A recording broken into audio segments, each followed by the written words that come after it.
கழுவி எடுத்துக்கணும் மீன் கழுவி எடுத்து வச்சாச்சு. இப்போ வறுக்கிறதுக்கு தேவையான மசாலா கலந்துக்கலாம். நம்ம சிக்கன் 65 மசாலா 1 ஸ்பூனு. அடுத்தது மீன் வறுவல் மசாலா 1 ஸ்பூனு. மிளகாய்த்தூள் கொஞ்சம், அது 1 ஸ்பூனு. கேசரி பவுட்ரு கொஞ்சமாக கலருக்காக சேர்த்துக்கலாம்.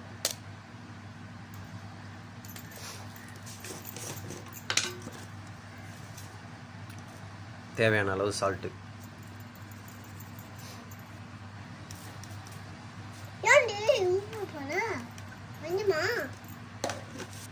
அரைச்சி இஞ்சி பூண்டு பேஸ்ட்டு 1 கப்பு, 1 ஸ்பூன் அளவு போட்டுங்க. கார்ன் மாவு தேவையான அளவு போட்டுங்க, அது ஒரு 2 ஸ்பூன் போட்டுக்கோங்க.